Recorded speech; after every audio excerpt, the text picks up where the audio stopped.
এখন স্বামী স্ত্রী সম্পর্ক কিছু কথা হবে, এরপরে ইনশাআল্লাহ দোয়া হবে। ঠিক আছে না? ইনশাআল্লাহ আল্লাহ তাআলা তৌফিক দান করেন। সম্মানিত হাজিরিন, এই কথাটা বুঝার আগে প্রথম এই কথাটা বুঝতে হবে, এই পৃথিবীতে আল্লাহ তাআলা মানব সৃষ্টির সূচনাতে মানুষের যে পারস্পরিক সম্পর্ক, বন্ধন, সম্বন্ধ, এটার অনেকগুলো সম্বন্ধ আছে মানুষের মধ্যে। এই যে মা বাবা, পিতা সন্তান, মা ছেলে, ভাই বোন, স্বামী স্ত্রী, চাচা ভাতিজা, এরকম নানা নাতি, দাদা নাতি আছে না? এগুলো সম্পর্ক কিনা? এই সমস্ত সম্পর্কের মধ্যে আল্লাহ পাক রব্বুল আলামিন মানুষের প্রথম সম্পর্ক, সম্বন্ধ কায়েম করেছেন, সেটার নাম হলো স্বামী এবং স্ত্রী। ঠিক কিনা বলেন? প্রথম সম্পর্কের নাম এটা। ও খালাকনাকুম আজওয়াজান, আল্লাহ তাআলা বলেন আমি তোমাদেরকে সৃষ্টি করেছি আজওয়াজান, জোড়ায় জোড়ায়। আর সেটা কি? সেই প্রথম জোড়া, সেটার নাম ছিল কি? স্বামী এবং স্ত্রী। স্বামীটার নাম হলো আদম, স্ত্রীর নাম হইল হাওয়া আলাইহিস সালাম। তাহলে আদম এবং হাওয়া আলাইহিস সালামের মধ্যে এই দুইজনের প্রথম সম্পর্ক, যে এই সম্পর্কের নাম কি? স্বামী স্ত্রী। ঠিক কি না বলেন? কোরআনুল কারীমে আল্লাহ তাআলা বলছেন, আল্লাহ বলেন, হে মানুষ, তোমরা তোমাদের রব আল্লাহকে, তোমাদের পালনকারী মাওলাকে ভয় করো। আল্লাযী খালাকাকুম মিন নাফসিন ওয়াহিদা, যিনি তোমাদেরকে একটি আত্মা, প্রথম একজন মানুষ, তার নাম আদম, তার থেকে সৃষ্টি করেছেন। এবং সেটা কিভাবে করছেন?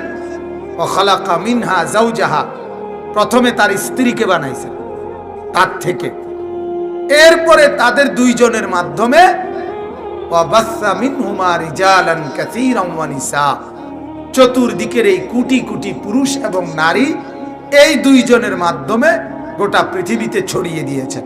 সুবহানাল্লাহ। তাইলে প্রথম, আবারও বলেন, প্রথম সম্পর্কের নাম কি? বলেন না, স্বামী এবং স্ত্রী। আল্লাহ তাআলা বুঝাইলেন, আমি যেটা বললাম মাত্র, পৃথিবীর প্রথম সম্পর্কের নাম হলো আদম এবং হাওয়া। আল্লাহ বলেন দুইজনকে সৃষ্টি করে, দুইজনকে সৃষ্টির শুরুতেই আমি আল্লাহ তাআলা পোশাক দিয়ে আবৃত করে দিয়েছি। সুবহানাল্লাহ। আদম এবং হাওয়া আলাইহিস সালামের পোশাক দেহের, এটা তাদের সৃষ্টির প্রথম লগ্ন থেকেই আল্লাহ তাআলা তাদেরকে পোশাকে আচ্ছাদন করায় দিয়েছেন। সুবহানাল্লাহ। তাহলে এখানে কোরআনুল কারীমের মধ্যে আছে, ইয়া বনি আদমা কাদ আনজালনা আলাইকুম লিবাসান, এই সূরাতে আছে, হে বনি আদম, তোমাদের পোশাক, এটা তোমাদের পরবর্তীতে তোমরা কিছুদিন উলঙ্গ ছিলা, কিছুদিন বিবস্ত্র ছিলা, পরে তোমরার বুদ্ধি হইছে, আর পরে তোমাদের জ্ঞান গরিমা বাড়ছে, আর তোমরা পোশাক পরছো। বিষয়টা এটা না, কারণ আমি যেদিন তোমাদেরকে সৃষ্টি করেছি আদম এবং হাওয়াকে, সেদিনই তাকে পোশাকে আবৃত করেই তারে রূহ অবস্থায় পৃথিবীর চোখে আলো দেখতে দিয়েছি, সেটা পোশাক পরা অবস্থাতেই। কথা বুঝছেন? তাহলে ওই যে আদি যুগে এক সময় মানুষ কাপড় ছাড়া ছিল, পরে কাপড় ফিনছে, এটা না, এটা কোরআনের আলোকে সঠিক তথ্য না। কোরআনের তথ্য হলো এটা, যেদিন থেকে আদম হাওয়া, পোশাকও সেদিন থেকে। পোশাক কোন দিন থেকে? কন না কেন? সেদিন থেকে। যেদিন থেকে আদম হাওয়া, সেদিন থেকেই পোশাক। এখন আল্লাহ পাক রব্বুল আলামিন সংক্ষেপ যে কথাটা বুঝাইতে চাই, আল্লাহ তাআলা আদম এবং হাওয়াকে, আপনারা জানেন, সৃষ্টি করার পর আদমের মর্যাদা, শ্রেষ্ঠত্ব বাড়ানোর জন্য, আল্লাহ বুঝাবার জন্য ফেরেশতাদের সামনে আদম আলাইহিস সালামের ইলম, জ্ঞান সমস্ত ফেরেশতার চাইতে বেশি, এটা আল্লাহ তাআলা প্রমাণ করে দেখাইছিলেন। ঠিকই না বলেন? যখন প্রমাণিত হয়েছে যে সবকিছুর নাম আদম জানে, কিন্তু ফেরেশতারা জানে না। তখন ফেরেশতারাও বুঝছে জ্ঞানে গরিমায় এই মানুষ আমরা ফেরেশতার চাইতেও শ্রেষ্ঠ। সুবহানাল্লাহ। আল্লাহ তাআলা তখন সেই শ্রেষ্ঠত্বের কারণে ওনাদেরকে বলছিলেন সমস্ত ফেরেশতাকে তোমরা আদমকে সেজদা করো। আদমকে সবাই সেজদা করলেন, ইবলিস ব্যতীত। ইবলিসকে আল্লাহ তাআলা বিতাড়িত করে দিলেন, বাকিরা অনুগত থাকলো। যাওয়ার সময় ইবলিস এই কথাটা বলতেছে, যেখান থেকে এটা আসছে আমার তেলাওয়াত করা আয়াত। যাওয়ার সময় ইবলিস আল্লাহকে বলছিল, আল্লাহ আমি চলে যাচ্ছি, তবে তোমারে বলে যাচ্ছি কিয়ামত পর্যন্ত প্রত্যেকটা ভালো কাজে, প্রত্যেকটা নেক কাজে আমি গিয়া সামনে বসা থাকবো। আমি চেষ্টা কইরা ডাইনে বামে সামনে পিছনে যেদিক থেকে পারি ওয়াসওয়াসা দিয়া আমি তারে তোমার রাস্তা থেকে সরিয়ে তারে গোমরা পথভ্রষ্ট জাহান্নামের রাস্তায় ঢুকায় দেব। নাউজুবিল্লাহ। আল্লাহ তাআলা তখন বলছিলেন, যা তুই বাইরে, ঠিক আছে তুই যেটা মনে কইরা করিস, তোরে আমি হায়াত দিছি, যা কিয়ামত পর্যন্ত তুই মাজউমান মাদহুরা ক্বাল আখরুজ মিনহা, তুই বের হ। তবে মনে রাখিস তুই ঘৃণিতই থাকবি, তুই লাঞ্ছিতই থাকবি। তুই যত কিছুই করস কিয়ামত পর্যন্ত হায়াত পাওয়ার পরেও, তুই পৃথিবীর সবটা বিচরণ করার পরেও, পৃথিবীর সব জায়গায় তুই যাওয়ার পরেও, এরপরও গোটা দুনিয়া তোর হাতের মুঠো থাকার পরেও, তারপরও তুই কোনোদিন দামি হইতে পারবি না, বরং তুই মাজউমান মাদহুরা, তুই ঘৃণিতই থাকবি, লাঞ্ছিতই থাকবি। আরো কিছু করলেও তোরে শয়তান শয়তানে কইব, তোরে কোনোদিন আর বাইজিদ বোস্তামি কইতো না। কথা বোঝেন নাই? তুই ঘৃণিতই থাকবি, তুই বাইর হ। এই শয়তান বের হয়ে গেল আল্লাহর অভিশপ্ত হয়ে। আর আল্লাহ তাআলা তখন এই স্বামী স্ত্রীকে, মানে আদম এবং হাওয়া, ওনাদের দুইজনকে আল্লাহ তাআলা বললেন, ইয়া আদম উসকুন। এইটা আর কি কথা, ওরা তো কি করে দিল, বিতাড়িত করে দিল। ওরা কিন্তু একসাথেই ছিল, ফেরেশতারা ছিল, ফেরেশতাদের মুআল্লিমে ইবলিস ছিল, এরপরে আদম হাওয়া ছিল। এখান থেকে ফেরেশতারাও আছে, আদম হাওয়াও আছে। শুধু বিতাড়িত হইল কে? কে বিতাড়িত হইল বলেন? শয়তান। এরপর আল্লাহ বলেন, আল্লাহ তখন বললেন, ওয়া আদম উসকুন আনতা ওয়া যাওজুকাল জান্নাহ। হে আদম, তুমি এবং তোমার স্ত্রী তোমরা উভয়ে জান্নাতে বসবাস করো। সুবহানাল্লাহ। তাইলে স্বামী স্ত্রীকে প্রথম আল্লাহ তাআলা থাকতে দিছে কোথায়? জান্নাত। এই কথাটা প্রথম আমি বুঝাইতে চাই। সবগুলো আয়াত বলে যে দূর পারি এর দূরে, অল্প একটু হলে অল্প একটুই বললাম। স্বামী স্ত্রীর প্রথম ঠিকানা কোথায় তাইলে? এজন্য আল্লাহ তাআলা বলেন, স্বামী স্ত্রীর এই পবিত্র বন্ধন আমি দিছি, আর আমি চাই তোমরা দুইজন মিলে একত্রে জান্নাতি হও। সুবহানাল্লাহ। তোমাদের আদম এবং হাওয়া ওই প্রথম দুই স্বামী স্ত্রীকে যেহেতু আমি জান্নাতেই থাকতে দিছি, আমিও চাই তোমরা জান্নাতেই থাকো। পৃথিবীতে কিয়ামত পর্যন্ত তোমরা যত স্বামী স্ত্রী হবে তোমরা জান্নাতেই থাকবা, জান্নাতেই তোমাদেরকে জায়গা দিব। আমি আল্লাহ এটাই চাই। সুবহানাল্লাহ। কোরআনুল কারীমের মধ্যে আছে, আল্লাহ তাআলা বলেন, ওয়ামিন আয়াতিহি আন খালাকা লাকুম মিন আনফুসিকুম আজওয়াজান। আল্লাহ তাআলা বলেন, আমার কুদরতের একটা নিদর্শন, আমি আল্লাহ তাআলা তোমাদের দেহ থেকে, পুরুষদেরকে বলছে, তোমাদের শরীর থেকেই আমি তোমাদের স্ত্রীদেরকে বানিয়েছি। কিভাবে বানাইছি? এটাই আমার কুদরত। এটা কার কুদরত? আল্লাহ বলেন, কেন বানাইছি? লিতাসকুনু ইলাইহা, যেন তোমরা পরস্পর একজন আরেকজনের কাছে শান্তি পেতে পারো। ওয়া জাআলা বাইনাকুম মাওয়াদ্দাতান ওয়া রাহমা। আল্লাহ বলেন, আমি তোমাদের উভয়ের মধ্যে তৈরি করে দিয়েছি ভালোবাসা এবং দয়া মায়া। সুবহানাল্লাহ। আল্লাহ তাআলা বলে যখনই তোমরা স্বামী স্ত্রী হবা, আমি আল্লাহ তাআলা তোমাদের উভয়ের মধ্যে ভালোবাসা, মহব্বত, দয়া, মায়া কুদরতি ভাবেই আমি আল্লাহ তাআলা তৈরি করে দেব। সুবহানাল্লাহ। এই কিছুক্ষণ আগের অপরিচিত পুরুষটা এই নারী চিনত না, কিছুক্ষণ আগের অপরিচিত নারী এই পুরুষ চিনত না। কালেমার এক বন্ধনে, কবুলের এক শব্দে দুইজন এতটা আপন হয়ে গেলেন, এখন একজন আরেকজনের 24 ঘন্টার কল্যাণকামী। সুবহানাল্লাহ। এখন এই পুরুষ এই নারীর কল্যাণ চায়, এই নারীও এই পুরুষের কি চায়?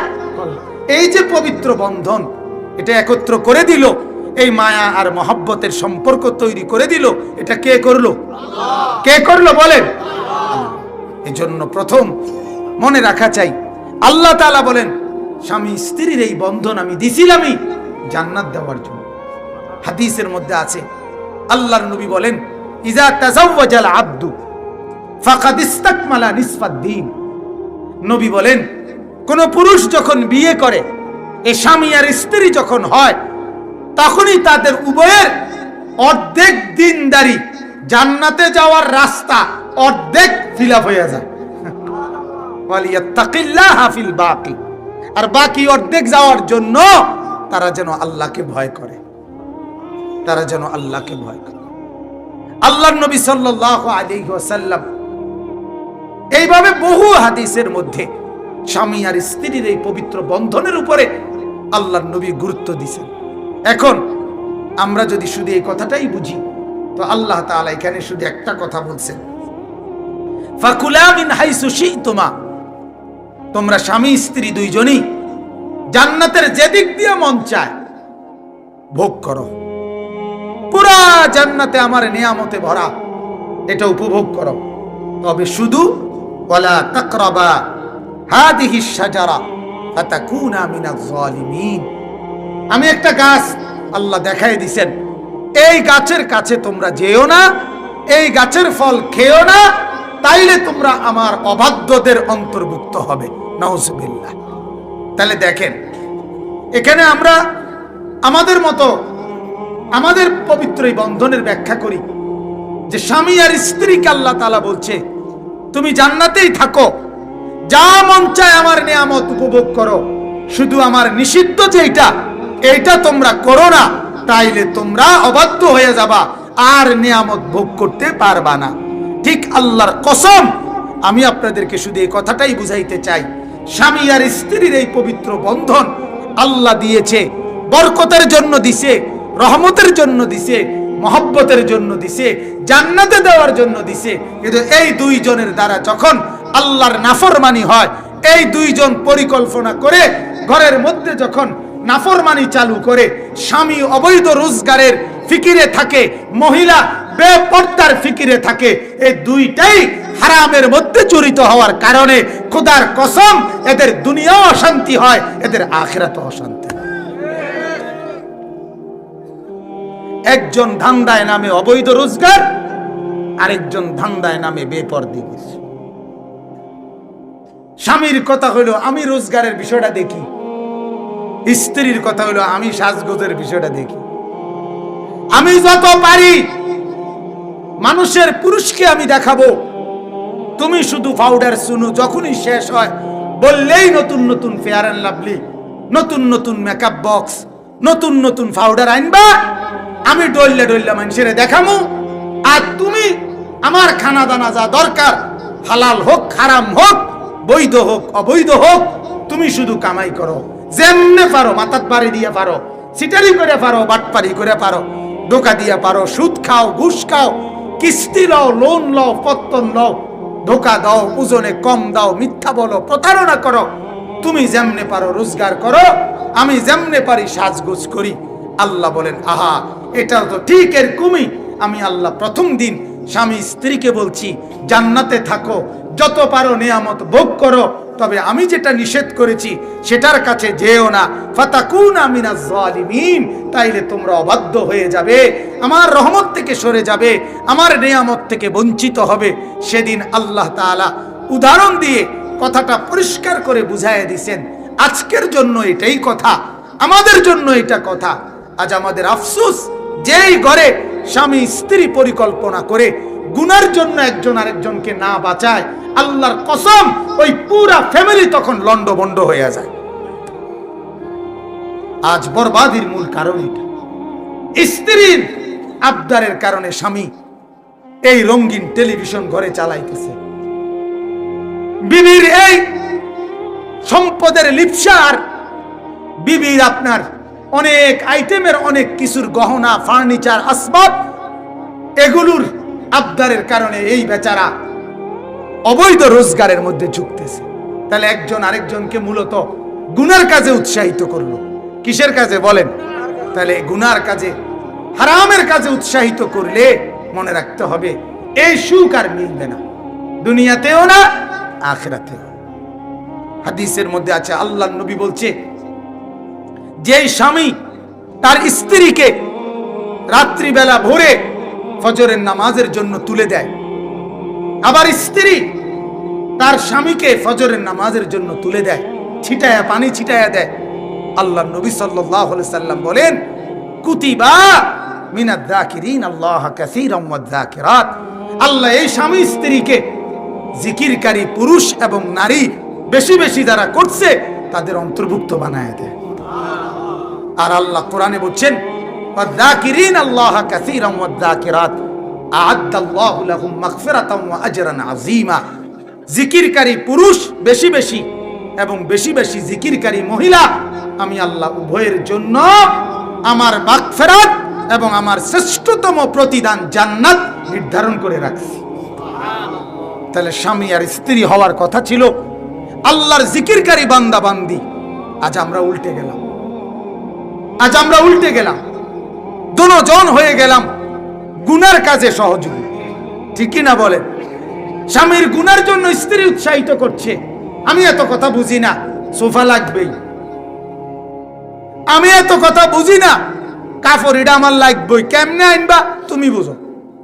এটা কি স্ত্রীর কথা? এটা নেককারের কথা হইতে পারে? কথা বলেন না কেন? এটা একজন দিনদারের কথা হইতে পারে?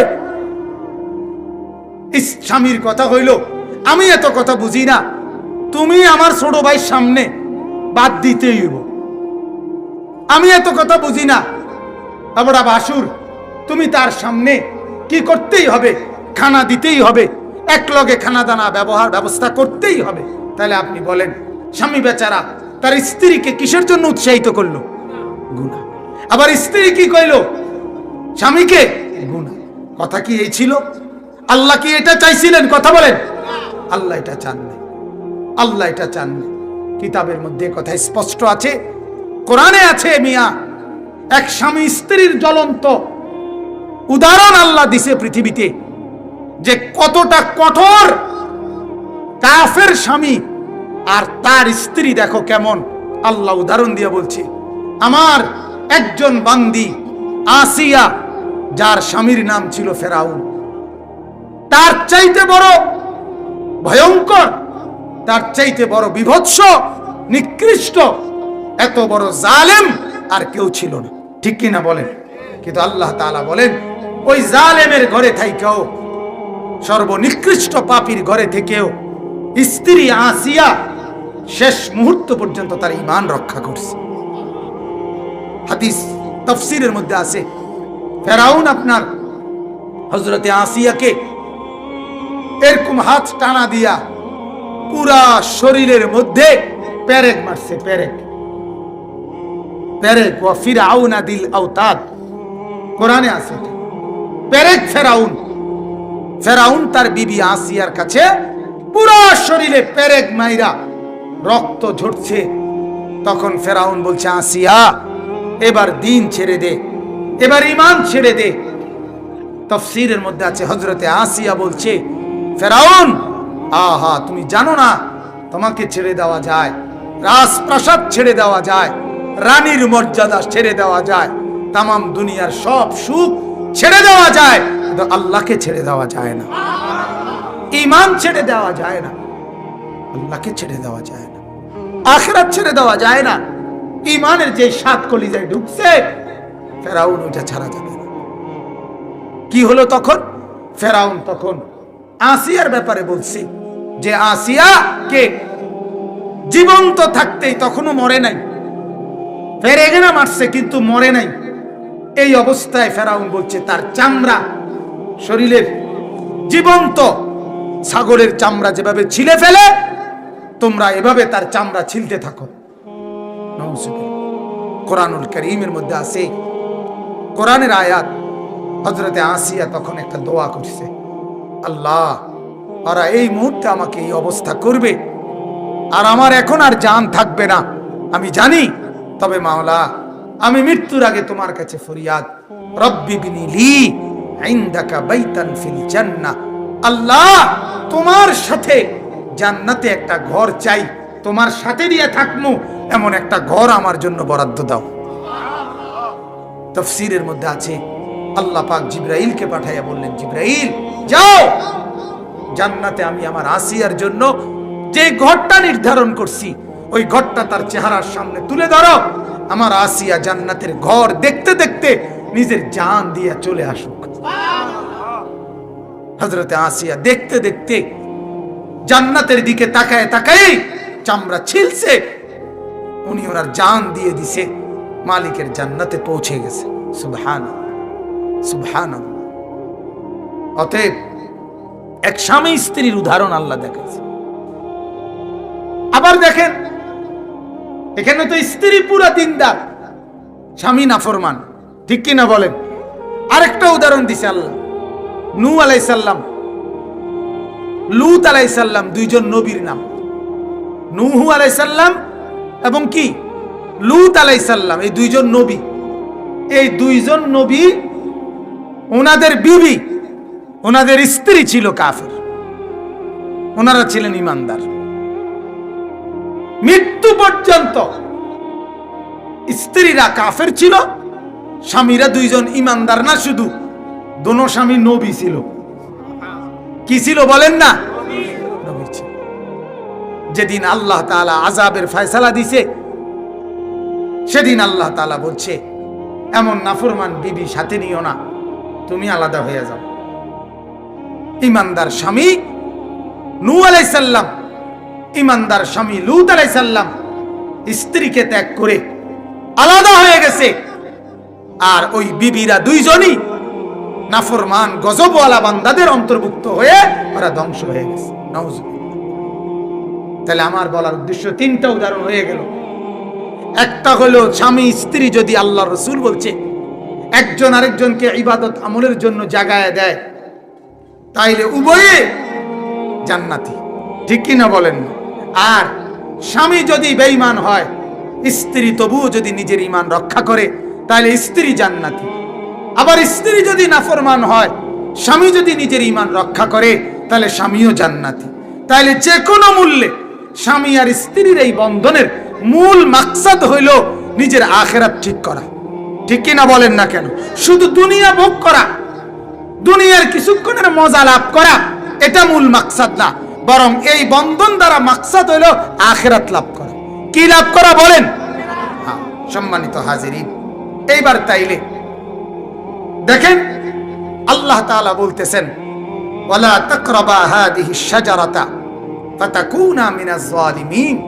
আল্লাহ বলেন ওই দুই স্বামী স্ত্রীকে বলছে এই নিষিদ্ধ গাছের কাছে যেও না, তাইলে তোমরা আমার অবাধ্যদের অন্তর্ভুক্ত হয়ে যাবে। এরপরে কি হলো শুধু তর্জমাটা বলি। আল্লাহ বলেন ফাওয়াসওয়াসা লাহুমাশ শাইতান। এই স্বামী স্ত্রীর ক্ষেত্রে মূল বিষয়টা কি? স্বামী স্ত্রীর সবচেয়ে বড় গুরুত্বপূর্ণ বিষয় হলো লজ্জা। উভয়ের মধ্যে যখন লজ্জা থাকে, তখন তাদের ঘরও সুন্দর হয়, তাদের জীবনও সুন্দর হয়, তাদের আখিরাতও সুন্দর হয়। তো আল্লাহ বলে ফাওয়াসওয়াসা লাহুমাশ শাইতানু, শয়তান এই দুইজনকে মানে আদম আর হাওয়াকে প্ররোচনা, ওয়াসওয়াসা, কুমন্ত্রণা দিতে লাগলো। কেন? লিয়ুবদিয়া লাহুমা মা বুরিয়া আনহুমা মিন সাওআতিহিমা। পোশাক দিয়ে আল্লাহ তাআলা তাদের যেই লজ্জা ঢেকে রাখছিলেন, এই ইবলিসের প্রথম চেষ্টা ছিল। ইবলিস মানবের প্রথম ক্ষতি কি করছে? মানুষের প্রথম ক্ষতি ইবলিস করছে এটা, যে ইবলিসের প্রথম সাধনা ছিল আমি এই দুইজনের পোশাক মানে লজ্জা খুলাইয়া এদেরকে বেইজ্জতি করে দেব। এটা ছিল ইবলিসের প্রথম ষড়যন্ত্র। এটা আল্লাহ বলছে লিয়ুবদিয়া লাহুমা মা বুরিয়া লাহুমা আনহুমা মিন সাওআতিকুমা মিন সাওআতিহিমা। আল্লাহ বলেন ইবলিস চাইছিল সে যেন তাদের দুইজনের লজ্জা, তাদের লজ্জা খুলে ফেলে, যে তারা পোশাক দিয়ে ঢেকে রাখছিল। এতে করে কি করলো? ওয়াকালা মা নাহাকুমা রাব্বুকুমা আন হাদিহি শাজারাতি ইল্লা আন তাকুনা মালাকাইনি আও তাকুনা মিনাল খালিদিন। এই ইবলিস এই উদ্দেশ্যে আদম আর হাওয়াকে বুদ্ধি দিতে লাগলো যে শোনো, তোমাগরে যে ওই গাছের ফল খেতে নিষেধ করছে কেন জানোনি? যাতে করে খাইলে হয় তোমরা ফেরেশতা হয়ে যাইবা, আর নয়তো জান্নাতের মধ্যে চিরস্থায়ী থাকবা, বাইরন লাগতো না। এই কারণে নিষেধ করছে। আল্লাহ ভিতরে ভিতরে মূলত চায় তোমগরে জান্নাত থেকে বাইর করে দিতে, এই জন্য কইছে গাছের ফল খাইও না, কারণ খাইলেই তো তোমরা স্থায়ী রাখন লাগবো। এই পুরা কথা উল্টায় ফেলছে, ঠিক কিনা বলেন? উল্টায় ফেলছে কিনা বলেন? তো এরপর আল্লাহ তাআলা বলেন ওয়াকাসামাহুমা ইন্নী লাকুমা লামিনান নাসিহিন। ইবলিস তখন কসম করে বলছে, কয় যে দেখো আমি যেটা বলছি এটাই সঠিক বলতেছি, আমি উত্তম নসিহতকারী। নাউজুবিল্লাহ, হেইতে বালাটা কইতে আছে। আল্লাহ বলেন ফাদাল্লাহুমা বিগুরুরিন। এভাবে ধোঁকা দিতে দিতে, প্ররোচনা দিতে দিতে শয়তান তাদেরকে এক পর্যায়ে সম্মত করে ফেললো। ফালাম্মা যাকা শাজারাতা বাদাত লাহুমা সাওআতুহুমা। যখনই আদম এবং হাওয়া ওই গাছের ফল ভক্ষণ করলেন, সর্বপ্রথম তাদের শরীর থেকে তাদের ইজ্জতের সম্ভ্রমের পোশাক খুলে পড়ে গেল। পোশাক কি হয়ে গেল? খুলে গেল। ওয়াতাফিকা ইয়াখসিফানি আলাইহিমা মিন ওয়ারাকিল জান্নাহ। আর তারা দুইজন তখন জান্নাতের পাতা ছিঁড়ে ছিঁড়ে নিজেদের শরীর ঢাকার চেষ্টা করতে লাগলো। ওয়ানাদাহুমা রাব্বুহুমা আলাম আনহাকুমা আন তিলকুমা শাজারা ওয়া আকুল লাকুমা ইন্নাশ শাইতানা লাকুমা আদুউম মুবিন। আল্লাহ তখন ডাক দিয়ে বললেন, হে আদম হাওয়া, তোমাদের কি ভুলে গেলা? আমি কি তোমাদেরকে বলি নাই এই গাছের ফল খেও না? আমি কি তোমাদেরকে বলি নাই যে শয়তান তোমাদেরকে ধোঁকা দিবে? আমি কি তোমাদেরকে বলি নাই শয়তান তোমাদের প্রকাশ্য শত্রু? কেন করলা? কেন করতে গেলা? আচ্ছা, এইবার আমার কথা এখানেই শেষ। এটার থেকে শুধু আমি এই কথাটাই আপনাদেরকে বুঝাইতে চাচ্ছিলাম, স্বামী আর স্ত্রীর এই পবিত্র বন্ধন, এই পবিত্র বন্ধনের মাধ্যমে শয়তান ইবলিস এই দুইজনের মধ্যে যত গুনার ওয়াসওয়াসা দেয়, এর মূল মাকসাদ হলো, মূল টার্গেট হলো স্বামী আর স্ত্রীর এই পবিত্র বন্ধনকে খোলামেলা করে ফেলা, বিবস্ত্র করে ফেলা। এই জন্য আজকের পৃথিবীতে আমাদের মুসলিম পরিবারের স্বামী আর স্ত্রীর মধ্যে সবচেয়ে বেশি সর্বোচ্চ শয়তানের চেষ্টা, যেদিন স্বামী আর স্ত্রীর বন্ধন অর্থাৎ বিবাহের অনুষ্ঠান যেদিন তৈরি হয়, স্বামী আর স্ত্রীর বন্ধন যেদিন তৈরি হবে, সবচেয়ে বেশি বেপর্দা, সবচেয়ে বেশি বেহায়াপনা ওই অনুষ্ঠানের মধ্যে ইবলিস চালু করাইয়া প্রথম দিনেই স্বামী স্ত্রীর এই বন্ধনের পবিত্রতা নষ্ট করে দেয়। ওই যে টার্গেট, এটা শয়তানের টার্গেট তো এটাই ছিল, তাদেরকে বেইজ্জতি করে দিবে, তাদের পোশাক খুলে দিবে। এই জন্য আমার দেশে বর্তমানে প্রতিটা বিবাহের অনুষ্ঠান মানে হলো বেহায়াপনার এক একটা উৎসব। গায়ে হলুদের অনুষ্ঠানের নামে বেহায়াপনা না সুন্নত আমল? কথা বলেন না কেন? পুরুষ নারী একত্রে একই প্যান্ডেলের মধ্যে খাওয়ার নামে এটা বেহায়াপনা না সুন্নত আমল? পুরা অনুষ্ঠান ভিডিও করতেছে, এটা আপনার বেহায়াপনা নাকি সুন্নত? ছেলেরা গিয়া গিয়া মেয়েটার ছবি তুলতেছে, মেয়েরা আইসা আইসা জামার ছবি তুলতেছে, এটা গুনাহ না? এটা নাফরমানি কিনা বলেন? লিয়ুবদিয়া লাহুমা মা বুরিয়া আনহুমা সাওআতু। ইবলিস সেদিনই বলছিল তোমরা দুইজন স্বামী স্ত্রী, তোমাদের ইজ্জতের পোশাক আমি খুলে ফেলবো, আমি তোমাদেরকে বিবস্ত্র করে ফেলবো। আজ আমাদের মাদেরকে, আজ আমাদের বিবিদেরকে বিবস্ত্র করে দিছে শয়তান, বিবস্ত্র করে দিছে। আজ আমাদের যুবতী স্ত্রীদের, আজ আমাদের জওয়ান মা বোনদের জিন্দেগির প্রথম সাধনা, একমাত্র সাধনা, কিছু পাউডার স্নো আর কিছু গহনা অলংকার, এই দুই জিনিসের উপরে পুরাটা জিন্দেগি। আর মাকসাদ এটাই, এগুলো গায়ে দিয়া যত পারে রাস্তার পর পুরুষদেরকে দেখাবে, এটাই তার জিন্দেগির মেইন সাধনা। কথা বলেন না? এটাই তার জীবনের মেইন টার্গেট। যত পুরুষ দেখবে, যত যুবক দেখবে, যত রাস্তার বখাটে দেখবে খারাইয়া মুতে, হ্যাঁ চলাফেরার হদিস নাই, যত বেশি এরকম বখাটেরা দেখবে তত বেশি ওই নারীর কাছে তৃপ্তি লাগবে, শান্তি লাগবে। এটাই হলো বেপর্দা নারীর মূল মাকসাদ।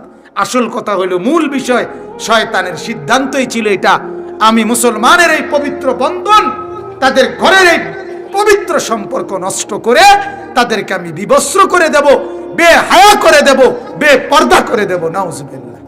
এতে ক্ষতি কি হবে? ক্ষতি হলো এটা শয়তান জানে, যখনই নারী বেহায়া হবে, যখনই নারী বেপর্দা হবে, তার গর্ভের সন্তানও তখন অবশ্যই নাফরমান ছাড়া আর কিছু হবে না। কারণ গোবর থেকে দুর্গন্ধ ছড়ায়, গোলাপ ফুল থেকে সুঘ্রাণ ছড়ায়।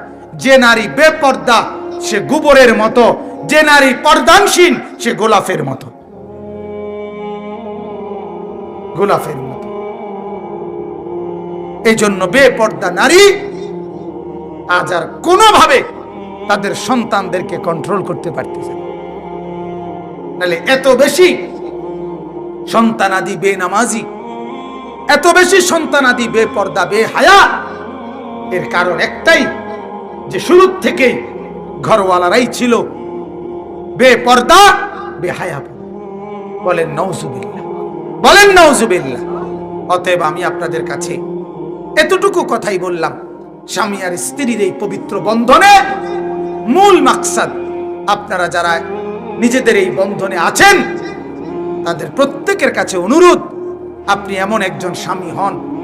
আল্লাহ রাসূল সাল্লাল্লাহু আলাইহি সাল্লাম বলছেন যে তার স্ত্রীর কাছে উত্তম, সে উত্তম স্বামী। আবার স্ত্রীর ব্যাপারে নবী বলছেন যে তার স্বামীর কাছে উত্তম, সে উত্তম স্ত্রী। আল্লাহ নবী বলছেন আইয়ুমা ইমরাআতিন মাতাত ওয়া যাওজুহা আনহা রাদিন দাখালাল জান্নাহ। আল্লাহ নবী বলছেন যে স্ত্রী মারা গেল আর তার স্বামী তার উপরে খুশি থাকলো, সে জান্নাতে চলে গেল। আল্লাহ নবী বলছেন চারটা আমল করবে যেই নারী, সে জান্নাতের 8টা দরজার যেটা দিয়ে মন চায় এটা দিয়ে যাইতে পারবে। 5 ওয়াক্ত নামাজ, রমজান মাসের রোজা, স্বামীর খেদমত আর নিজের ইজ্জতের হেফাজত, নিজের পর্দা, নিজের সম্ভ্রম, নিজের সতীত্ব, নিজের মর্যাদা। এই 4টা, 5 ওয়াক্ত নামাজ, রমজানের রোজা, স্বামীর খেদমত, নিজের লজ্জাস্থানের হেফাজত, নিজের ইজ্জতের হেফাজত, নিজের পর্দার হেফাজত। আল্লাহ রাসূল বলেন 4টা গুণ যার মধ্যে থাকবে নারী, সে জান্নাতের 8 দরজার যেটা দিয়ে মন চায় যাইতে পারবে। তাইলে আমি আপনাদের মাধ্যমে আমার মা চাচিদেরকে, আপনাদের স্ত্রী কন্যাদেরকে, আপনাদেরকে সতর্ক করলাম, আপনাদের দায়িত্ব। যদি বলেন হুজুর বেড়ি বেড়ির মতো চলে, আমি কিতা করতাম না, এই আলাপ করে আপনি হাসরের ময়দানে ফিডার থেকে বাঁচতে পারতেন। বিশ্বাস করে, অকুল্লুকুম মাসউলুন আন রাইয়াতিহি, এটা বুখারীর হাদিস। আল্লাহর নবী বলছেন তোমাদের অধীনে যারা আছে তাদের ব্যাপারে তোমাদেরকে হাসরের ময়দানে জিজ্ঞেস করা হবে। আপনি এই কথা বললে বাঁচতেন না। এবং এটা আলাদাভাবে স্ত্রীর ব্যাপারে, সন্তানদের ব্যাপারে আল্লাহ রাসূল বলেছে ফার রাজুলু রাইন, পুরুষ স্বামী তার ঘরের সদস্যদের ব্যাপারে জিম্মাদার, অভিভাবক। তাকে হাসরের ময়দানে তার বিবি বাচ্চার ব্যাপারে জিজ্ঞেস করা হবে, বিবি বাচ্চার ব্যাপারে জিজ্ঞেস করা হবে, নারীকে তার লজ্জার ব্যাপারে জিজ্ঞেস করা হবে, আপনাকেও জিজ্ঞেস করা হবে, মা বাপকে তার সন্তানদের ব্যাপারে জিজ্ঞেস করা হবে। অতএব আমি আপনাদের কাছে অনুরোধ, মা বাবা হিসাবে যদি নিজেরাও আমরা স্বামী স্ত্রীর এই বন্ধনকে কদর করি, তাইলে আমাদের ঘরও সুন্দর, আমাদের পরবর্তী প্রজন্মও সুন্দর, আমাদের কবর আখিরাতও কি হবে? সুন্দর। আজ আমরা বুঝতেছি না বাজান, আজকে ঘরওয়ালা মা বোন, স্বামী স্ত্রী, ঘরের পুরুষ নারী সবার একটাই ফিকির, দুনিয়া কামাও। মা বাবারও কথা ছেলে রেখে নিয়া, বাবা যেভাবে হোক কামাই রোজগারির একটা লাইন করো। ছেলেরও কথা হইলো যেমনি হোক আমার একটা লাইন ধরাইয়া দেন, এরপরে আপনার আর কারো চিন্তা নাই। আহা, এর মানে হইলো এই, মা বাবার কথা হইলো কোন রকমে ভাত তরকারির একটা বুঝ হইছে, হেতেরও কথা হইলো কোন রকম টাকা পয়সা রোজগারের একটা বুঝ হইছে, মা বাবাও খুশি, সন্তানরাও খুশি। আসলে তো কথা এই ছিল না বাজান। এটাই যদি হইতো বন্ধন, তাইলে আখিরাত সাজাবে কি? আখিরাত সাজাবে কি? এই ফ্যামিলি আল্লাহ কেন দিল? স্বামী যদি স্ত্রীর আখিরাতের ফিকির না করে, স্ত্রী যদি স্বামীর আখিরাতের ফিকির না করে, মা বাবা যদি সন্তানদের আখিরাতের ফিকির না করে, তাইলে এই পরিবার, এই বন্ধন আল্লাহ কেন দিল?